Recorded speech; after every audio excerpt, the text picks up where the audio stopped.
हाय दोस्तों, YouTube channel के Pankaj सौड़िम class में आपका स्वागत है। इसमें आज हम सिंटैक्स पर विचार करेंगे। सिंटैक्स जो है एक प्रकार से इंग्लिश ग्रामर का अंतिम निचोड़ है। जब आप पूर्ण विजय प्राप्त कर लेते हैं, संपूर्ण जानकारी प्राप्त कर लेते हैं, तब जा कर के आप सिंटैक्स पर पहुंचते हैं। तो चलिए देखते हैं सिंटैक्स है क्या। सिंटैक्स का मतलब होता है वाक्य विचार, और ये वाक्य जो है संचालन किस प्रकार से होता है। दरअसल ज़्यादातर जो समस्या आती है खासकर हिंदी मीडियम वालों को, वो अपनी जो मदर टंग में रहते हैं, मातृभाषा में, तो वह कर्ता क्रिया कर्म इस तरह से व्यवस्थित करते हैं। जब अंग्रेजी में जाते हैं तो उसमें कर्ता कर्म, कर्ता क्रिया कर्म तो रहता है, लेकिन उसका जो है अपना महत्व अलग होता है। तो उसी पर धीरे धीरे एक एक बिंदु को क्लियर करेंगे, जिसमें आज हम देखेंगे agreement subject and verb. Agreement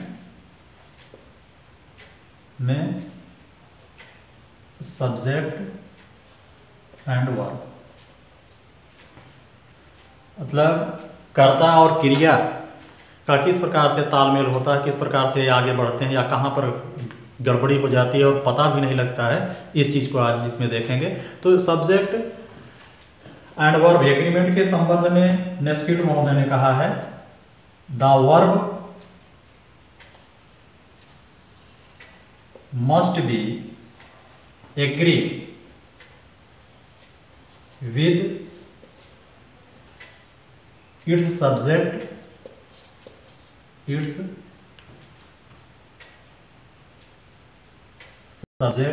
in number and person, in number and person. यह जो है कथन है नेस्फील्ड महोदय का, जो कि इंग्लिश ग्रामर के एक हिसाब से सूत्रधार हैं। इन लोगों का के मुंह से निकला वाक्य ही नियम बन गया है। तो उन्होंने कहा है कि the verb must be agree with its subject in number and person. अब इसमें अगर हम हिंदी भाषा, उर्दू भाषा और अंग्रेजी भाषा के साथ चलें, तो इसमें हम पाते हैं कि हिंदी और उर्दू को कर्ता के अकॉर्डिंग उनका लिंग चेंज होता है, पर्सन चेंज होता है। लेकिन अंग्रेजी जगत में ऐसा नहीं है। वह जो है क्रिया में इस प्रकार से कोई भी अंतर लेकर के नहीं चलता है कि जो है जैसे अगर लिंग है, स्त्रीलिंग है, तो उसके हिसाब से वर्ब नहीं चेंज होती है। जैसे ही इज़ गोइंग तो सी इज़ गोइंग भी हो सकता है। लेकिन अंग्रेजी में ही हिंदी साहित्य और उर्दू साहित्य कहेंगे कि वह जा रहा है तो वह जा रही है, रहा और रही में चेंजिंग हो गई। तो यही दिक्कत आती है। ऐसे ही कुछ नियम है, तो उसी पर हमको विचार करना। तो इसमें मेन चीज़ यही है कि किस प्रकार से सब्जेक्ट और वर्ब एक दूसरे से एग्री होंगे, इस पर देखना है। तो इसमें सबसे पहले हम देखते हैं कि जो मूल नियम है, जो कि हम बेसिक कक्षाओं से पढ़ते हुए आ रहे हैं, बताया जाता है S to S and P to P. मतलब सिंगुलर सब्जेक्ट अगर है, सिंगुलर अगर सब्जेक्ट है तो वर्ब भी सिंगुलर होती है, सिंगुलर होती है सामान्य परिस्थिति में इसको। और उसी शब्द में हम कहते हैं प्लूरल, अगर प्लूरल वर्ब है, प्लूरल सब्जेक्ट है, तो वर्ब भी जो है वह प्लूरल होगी। मतलब इस सबका अपना निर्धारण हुआ है कि singular to singular and plural to plural. Hindi में कहें तो एक वचन करता है तो एक वचन क्रिया, और बहुवचन करता है तो बहुवचन क्रिया। इस पर हम एक आध उदाहरण देख लेते हैं। जैसे आप देखते हैं he reads a book, he reads a book. और प्लूरल में आप पाते हैं, प्लूरल में हम देखते हैं जैसे दे रीड, दे रीड बस ये रोक दीजिए। तो हम पाते हैं कि यहाँ रीड्स लगा है, यहाँ रीड लगा है, तो ये तो नॉर्मल जानकारी है। प्रेजेंट टेंस में एक वचन के साथ एस या एस लग जाता है, बहुवचन के साथ नहीं लगता। अब आप देख रहे हैं कि जो रूल्स है वह P2P है, प्लूरल के साथ प्लूरल वाला रूल है, और जो सिंगुलर है सिंगुलर के साथ सिंगुलर वाला रूल है। लेकिन अब आप सोच रहे होंगे कि ये सब चीज़ें तो जानते हैं, तो इस पर क्यों बेस से चलते हैं। अब जो चीज़ें अक्सर लागू हो जाती हैं वो थोड़ा पूछा जाएगा। जो चीज़ नियम होने के बाद भी नहीं लागू होती है, नहीं अप्लाई होता नियम, वही जो है इम्पॉर्टेंट बनते हैं। तो इसमें हम आगे अब देखेंगे। देखिए किस प्रकार से सिंगुलर टू सिंगुलर और प्लूरल टू प्लूरल फार्मूला किस प्रकार से फेल होता है। S to P and P to S कैसे हो जाएगा, अभी आप देखेंगे। आगे कुछ एक एक हेडिंग लेकर चलते हैं क्रिया के संबंध में। जैसे सबसे पहले है एक्सेप्शन नंबर 1 पर हम देखते हैं डेयर नॉट और नीड नॉट। अब एक एक ऐसे बेसिक चीज़ों को ध्यान में रख के आगे बढ़ेंगे। डेयर नॉट और नीड नॉट किस प्रकार से एस टू एस और पी टू पी फार्मूले को फेल करते हैं, चलिए देखिएगा। जैसे आपको ट्रांसलेशन करना पड़ा कि उसे जाने की आवश्यकता नहीं है, ही नीड, जाने की आवश्यकता नहीं, ही नीड्स नॉट गो, आपने ऐसा लिख दिया। फिर दूसरा है तुम्हें जाने की जरूरत नहीं है, आपने लिखा यू नीड नॉट गो। अब सामने वाक्य है, पढ़ने वाले ने सोचा कि जाने की आवश्यकता नहीं है तो नीड्स नॉट लगा, तो एक वचन है तो नीड्स क्रिया में से यस लग गया। यू नीड नॉट है प्लूरल है, यू नीड नॉट लग गया, क्योंकि आप अभी जान रहे हैं कि एक वचन के साथ क्रिया में ऐसे यस लगता है, बहुवचन के साथ क्रिया में ऐसे यस नहीं लगता है। तो लेकिन यहीं पर ये छिपा हुआ जो रूल है वो यही है कि कभी भी नीड्स नॉट नहीं होता है, बल्कि हर वक्त चाहे सिंगुलर हो चाहे प्लूरल हो नीड नॉट ही होता है। ध्यान में रखिएगा, जो मेन चीज इसमें यही है कि कभी भी आप जो है नीड्स नॉट नहीं पाएंगे, बल्कि नीड नॉट पाएंगे। चाहे वह सिंगुलर हो चाहे प्लूरल हो, आप नीड नॉट ही पाएंगे, डेयर नॉट ही पाएंगे। इसमें कोई भी विकार नहीं उत्पन्न करना है, समझ गए।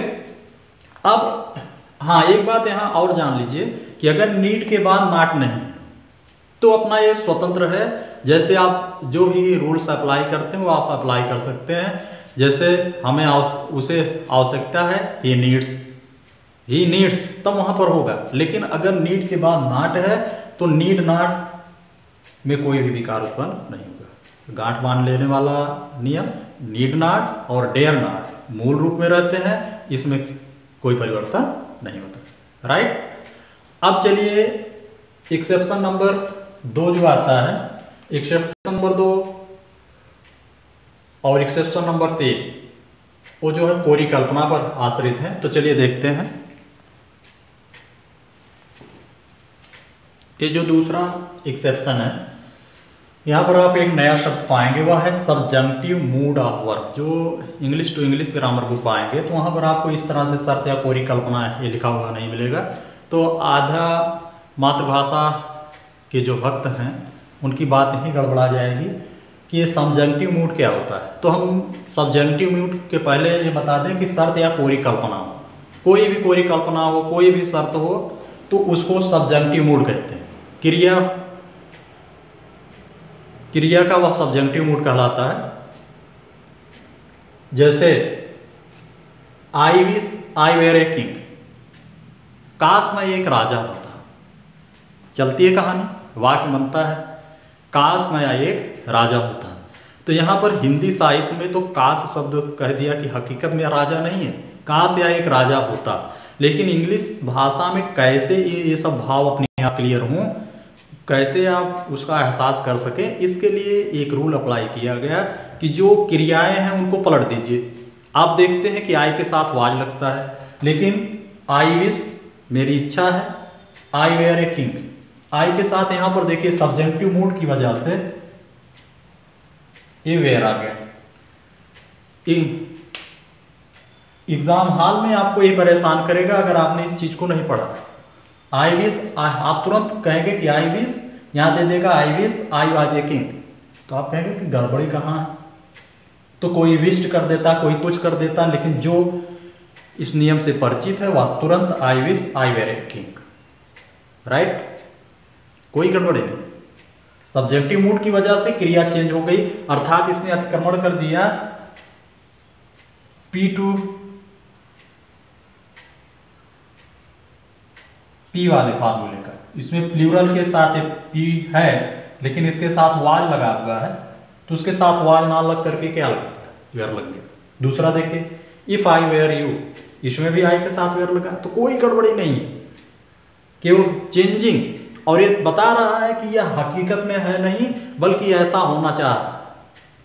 If I were you I would do it, काश मैं आपके स्थान पर होता या मैं तुम होता तो मैंने ऐसा कर लिया होता। हकीकत में वह है नहीं, अगर मैं तुम्हारे स्थान पर होता तो मैं ऐसा कर लेता, ऐसा मानना है। तो आप समझ गए होंगे। और इसी में एक बहुत ही बेसिक रूल है, जो कि सब्जेक्टिव मोड एक्सेप्शन नंबर 3 जो है वह भी सब्जेक्टिव मोड ऑफ वर्ब का ही है, लेकिन इसमें आशीष, इच्छा, अभिलाषा होने पर तभी फिर ये नियम फेल होता है। जैसे आप पाते हैं सब्जेक्टिव मोड में God save the king, God save the king, ईश्वर राजा को बचाए। अब इसमें किस रूल के हिसाब से यहाँ पर सेव आया, ना तो यह पास्ट टेंस है, गॉड जो है सिंगुलर है, तो यहाँ किस हिसाब से सेव ही रखा गया है, सेव्स क्यों नहीं होगा, कौन सा टेंस चला। लेकिन हम इसका अनुवाद करते हैं गॉड सेव द किंग, ईश्वर राजा की रक्षा करे, बचाए। तो सेव हुआ, ब्लेस हुआ, लिव हुआ। तो ऐसी स्थितियों में जहाँ पर आप आशीष, इच्छा, अभिलाषा प्रकट कर रहे हैं, वहाँ पर विशेष ध्यान देना है कि वहाँ पर स्थित प्लूरल होने के बावजूद भी प्लूरल नहीं किया जा सकता। तो निचोड़ रूप में चंद शब्दों में कहा जाए तो singular to singular and plural to plural formula हम लोगों ने 3 रूपों में देखा।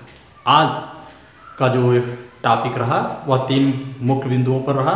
एक नीड नॉट और डेयर नॉट होने पर सिंगुलर और प्लूरल, मतलब इनमें कोई विकार नहीं होना है, चाहे सिंगुलर हो चाहे प्लूरल हो, सबके साथ वैसे चलेंगे। क्लियर। उसके बाद दूसरा सब्जेक्टिव मूड, आपने नया शब्द सीखा सब्जेक्टिव मूड, कोरी कल्पना हो, तो कोरी कल्पना होने पर ये स्थिति प्रकट होगी। और उसके बाद उसमें सब क्लियर किया गया। फिर आगे आप पाते हैं एक्सेप्शन नंबर 3, आशीष, इच्छा या अभिलाषा होने पर। तो ये इसको अगर आप आत्मसात करेंगे तो बहुत ही फायदेमंद है। धीरे धीरे ऐसे ही चुनिंदा नियम लेकर के सिंटैक्स में हम हाजिर होते रहेंगे। और आपको अगर कहीं भी कोई दिक्कत हो या आपको वीडियो कैसा लगा, अपनी राय ज़रूर दें। और साथ ही साथ आपको इसी प्रकार के और वीडियो मिलते रहें, इसके लिए अगर आपने अभी तक हमारा चैनल पंकज सोडी क्लास सब्सक्राइब नहीं किया, सब्सक्राइब कर लीजिए, लाइक करिए, शेयर करिए और अपना भविष्य उज्जवल बनाइए। Thank you.